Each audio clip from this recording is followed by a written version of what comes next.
بسم اللہ الرحمن الرحیم۔ نبی کریم صلی اللہ علیہ وسلم نے ارشاد فرمایا، طلب العلم فریضۃ علی کل مسلم و مسلمہ، او کما قال علیہ السلام۔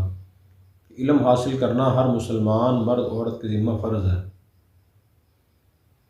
سارا علم دین تو حاصل کرنا فرض نہیں، لیکن جتنے علم دین کی ایک مسلمان کو ضرورت ہوتی ہے، جس علم سے اپنے فرائض کو پہچان سکے، فرائض کو صحیح ادا کر سکے، اتنا اور نماز کے لیے طہارت شرط ہے، اس لیے ہر مسلمان مرد عورت کو غسل اور وضو کے مسائل سیکھنا بھی فرض ہے۔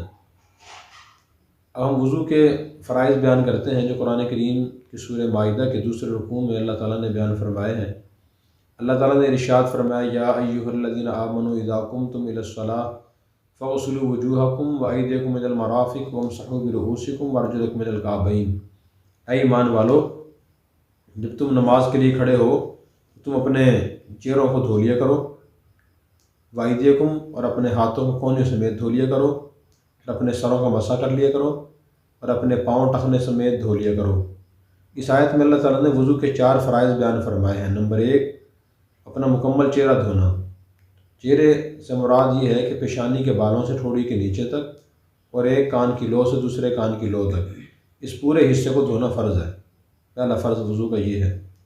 دوسرا فرض دونوں ہاتھ کونیوں سمیت دھونا ہے، اور تیسرا فرض چوتھائی سر کا مسح کرنا ہے، یعنی چوتھائی سر کا مسح کرنا فرض ہے، پورے سر کا مسح کرنا سنت ہے۔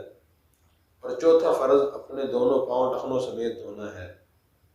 فرائض کا مطلب یہ ہوتا ہے اگر کوئی شخص وضو کرے، وضو کرتے ہوئے میں سے ایک چیز بھی رہ گئی، کہ ایک عضو بھی صحیح طرح نہ دھلا، چہرہ نصیح نہ دھل سکا، ہاتھ کونیوں سمیت پورے نہ دھل سکے، ایک بال کی جب راوت جا خشک رہ گئی، یا پاؤں ٹخنوں سمیت نہ دھل سکے، کچھ حصہ خشک رہ گیا، خواہ لا علمی کی وجہ سے رہ گیا ہو، تب بھی وضو صحیح نہیں ہوگا، اور پھر جب وضو صحیح نہ ہوگا تو نماز بھی صحیح نہ ہوگی۔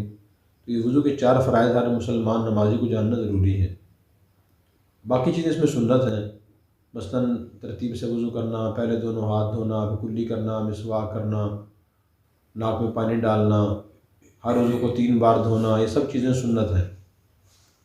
تو وہ ایک علیحدہ چیز ہے کہ وضو کیسے کرنا چاہیے۔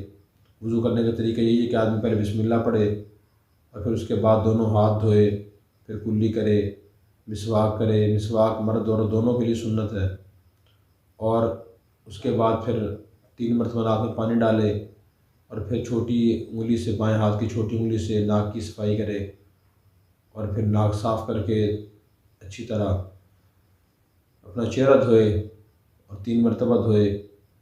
پھر اس کے بعد اپنے دونوں بازو کونیوں سمیت دھوئے، پھر چوتھائی سر کا بلکہ پورے سر کا مسح کرے، اور کانوں کا مسح کرے، اپنے گردن کا مسح کرے، پھر اس کے بعد دونوں پاؤں ٹخنوں سمیت دھوئے، انگلیوں کو خلال کرے۔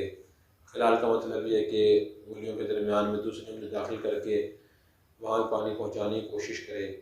یہ وضو کرنے کا طریقہ ہے جو سنت طریقہ ہے۔ باقی 4 چیزیں فرض ہیں۔ سنت کوئی رہ جائے وضو کی تو وضو ہو جاتا ہے، کوئی فرض رہ جائے وضو نہیں ہوتا۔ نبی کریم صلی اللہ علیہ وسلم نے یہ طریقہ صحابہ کرام کو سکھایا، صحابہ کرام نے لوگوں کو سکھایا، بعد کے لوگوں کو۔ ایک مرتبہ علی رضی اللہ عنہ نے لوگوں کو فرمایا کہ میں تمہیں بتاؤں نبی کریم صلی اللہ علیہ وسلم کیسے وضو فرمایا کرتے تھے۔ پھر انہوں نے اس طرح وضو کر کے دکھایا، فرمایا کہ ہاکذا رأیت رسول اللہ صلی اللہ علیہ وسلم یتوضأ، میں نے حضور صلی اللہ علیہ وسلم کو اس طریقے سے وضو کرتے ہوئے دیکھا۔ اسی طرح حضرت عثمان رضی اللہ عنہ نے ایک مرتبہ لوگوں کو وضو کا طریقہ سکھانے کے لیے وضو کر کے دکھایا کہ اس طرح نبی کریم صلی اللہ علیہ وسلم وضو فرمایا کرتے تھے۔ نبی کریم صلی اللہ علیہ وسلم نے وضو کے اعضاء ایک مرتبہ دھوئے، بعض مرتبہ 2 مرتبہ دھوئے، اور بعض مرتبہ 3 مرتبہ دھوئے۔ اس سے فقہاء کرام نے یہ بات سمجھی ہے کہ کم از کم 1 مرتبہ تو اعضاء دھونا فرض ہے، 2 مرتبہ دھونا سنت ہے، اور 3 مرتبہ اعضاء دھونا کمال سنت ہے۔ اللہ تعالی ہمیں نبی کریم صلی اللہ علیہ وسلم کے طریقے کے مطابق وضو کرنے کی توفیق عطا فرمائے۔ Subscribe now and press the bell icon. Never miss an update.